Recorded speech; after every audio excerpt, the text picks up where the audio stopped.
Welcome to my blog. আমি রয়েছি তোমাদের সাথে শুভেন্দু কোনার। তো আমি এখন পানাগড় স্টেশনে পৌঁছে গেছি। হ্যাঁ, আমি যাব এখন হাওড়া। তো পানাগড় স্টেশনে আমি চলে এসেছি। আমার ট্রেনও ঢুকছে, অ্যানাউন্স হয়ে গেছে। তো বেশিক্ষণ আর লাগবে না ট্রেন আসতে। তো সামনের দিকটা একটু চলে যাই, না হলে এই দিকটা ভিড় হবে। পানাগড় স্টেশনটা এখন খুবই সুন্দর সাজিয়েছে, প্লাস আমিও অনেক দিন পর আসছি পানাগড় স্টেশন। তো দেখি জায়গা পাবো কি না বসার, কারণ মুম্বাই এক্সপ্রেস মেল খুবই ভিড় হয় এই টাইমটাতে এমনিও। আর যদিও আজকে সানডে, আর সবথেকে বড় কথা তোমাদের জানাই শুভ নববর্ষের শুভেচ্ছা এবং ভালোবাসা আমার তরফ থেকে। সবাই খুব ভালো থাকো। দেখি কখন ট্রেন ঢোকে। আর আজকে যাব আমি সোনারপুর। তো ট্রেন প্ল্যাটফর্মে ঢুকে গেছে, খুব দ্রুত গতিতে ট্রেন আগের দিকে চলে যাচ্ছে। চেষ্টা করছি যে কোনো একটা ফাঁকা কম্পার্টমেন্ট দেখে সেটাতে চেপে। ফাইনালি খুব সুন্দর একটা কম্পার্টমেন্ট পেয়ে গেছি, যেটা অলমোস্ট ফাঁকাই ছিল। তো এখন ট্রেন ছাড়বার কথা 10 মিনিট বাদেই। তো হর্ন দিয়ে দিয়েছে, ছাড়বে এখন ট্রেন। তোমরা দেখতেই পাচ্ছ অলমোস্ট ফাঁকা।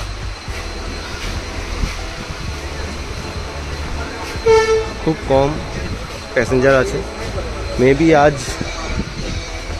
সানডে বলে হতে পারে, জানি না, বাট খুব ভালো। ভাবতে পারিনি যে এরকম ফাঁকা আমি একটা কম্পার্টমেন্ট পেয়ে যাব। যাই হোক, ভালোই হয়েছে। এটা আমাদের পানাগড় স্টেশন, খুবই সুন্দর। এদিকে একটা নতুন ওভারব্রিজ হচ্ছে, এখনো পর্যন্ত কমপ্লিট হয়নি, কনস্ট্রাকশন চলছে। আর এদিকেও প্ল্যাটফর্মটা বড় হচ্ছে। তো ট্রেন হুইসেল দিয়ে দিয়েছে, ট্রেন ছাড়বে।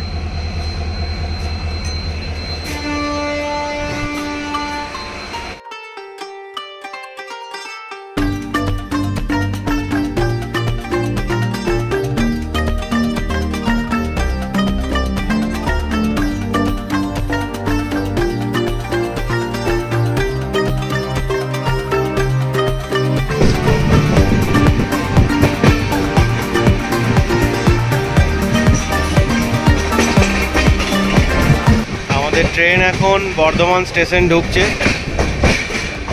ও এটা হলো নতুন বর্ধমানের ওভারব্রিজ, যেটা দূর থেকে খুবই সুন্দর লাগে দেখতে। বর্ধমান স্টেশন ট্রেনটা রাইট টাইমে ঢুকিয়ে ফেলেছে। এখন টাইম হলো 10টা 15। আর এই ট্রেনটা খুবই 2140 কিলোমিটারের ট্রাভেল এই ট্রেনটা। তবুও এই ট্রেনটা খুবই সুন্দর চলে, যার জন্য ইন টাইম বর্ধমান স্টেশন ঢুকিয়ে ফেলছে। এই ট্রেনটার বর্ধমানের টাইম হলো 10টা 10, আর এখন 10টা 15 বাজে। টাইমিংয়ের মধ্যেই ট্রেনটা ঠিকঠাক ঢোকাচ্ছে। তো বর্ধমান ঢুকে গেছে, বর্ধমান 5 নম্বর প্ল্যাটফর্মে ঢুকিয়েছে।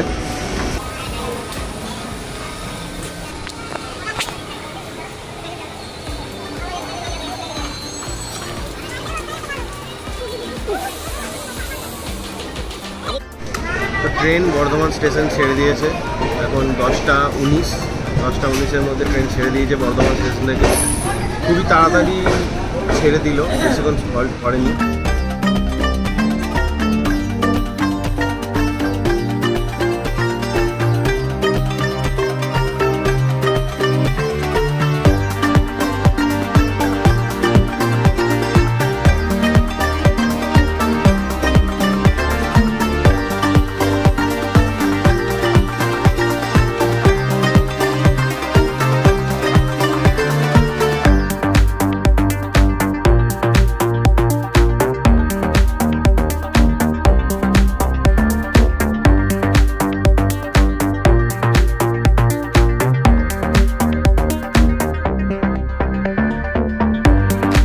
আমরা এই মুহূর্তে চলে এলাম হাওড়া স্টেশন।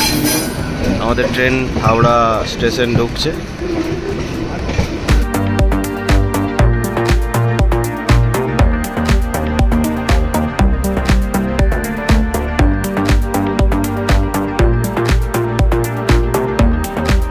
ওই সামনে দেখা যাচ্ছে হাওড়া ব্রিজ। আর আমি এখন ঠিক করলাম যে আমি বাসে করে আর শিয়ালদার ওইদিকে যাচ্ছি না, বাইক বা কার করে নেবো, তাতেই পৌঁছে যাবো। 1 ঘন্টা মতো লাগবে, তো ওটাই আমার সুবিধা হবে। আর এগিয়েই যাবো, মানে আওয়াজে কি কথা বলা যায় বলো। এটা হচ্ছে হাওড়া রামপুরহাট সুপারফাস্ট এক্সপ্রেস। যদিও এটা সুপারফাস্ট এক্সপ্রেসের মতো যায় না এই ট্রেনটা, হ্যাঁ।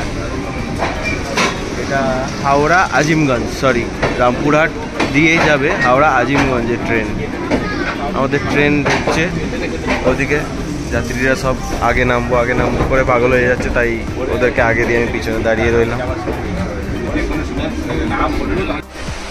তো আমাদের ট্রেন দাঁড়িয়ে গেছে, তো আমি নামবো। আর এদিকে আমি গাড়ির বুকিংটাও করে নিচ্ছি। হাওড়া স্টেশন নেমে গেলাম। অনেকটা ফাঁকা ফাঁকা লাগছে হাওড়া স্টেশন আজকে। আর ওয়েদারটা খুবই বিচ্ছিরি, বিশাল পরিমাণে গরম, বিচ্ছিরি পরিমাণে রোদ, এতটাই পরিমাণে গরম লাগছে যে মানে বলার বাইরে।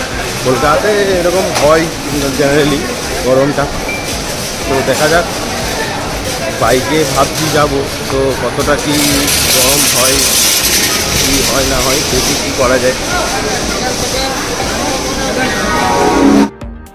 হাওড়া স্টেশন থেকে বেরিয়েই আমি ওলা বুকিং করে নিই। আর ওলা বুকিং করে আমি এই এসির ঠান্ডা হাওয়া খেতে খেতে আমি যেতে থাকি।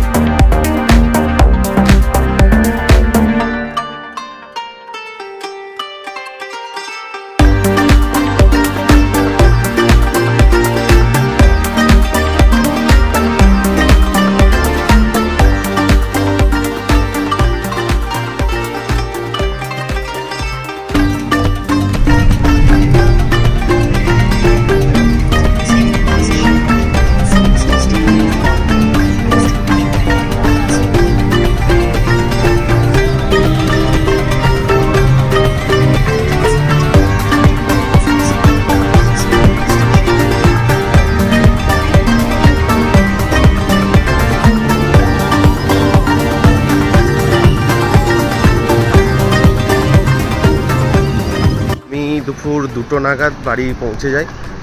আর এই মুহূর্তে আমি একটু বাইরে বেরিয়েছিলাম, কাজ ছিল, তাই ভাবলাম ব্লগটা এন্ড করে ফেলি। তো কেমন লাগলো তোমরা কমেন্ট করে জানাও, আর ভালো লাগে থাকলে লাইক করে দাও। আর অবশ্যই জানাবে যে ব্লগটা কেমন হয়েছে, তোমাদের রায় নেওয়াটা খুবই প্রয়োজন। তো চলো ব্লগটা এখানে এন্ড করি। তো আবার দেখা হচ্ছে নেক্সট ব্লগে।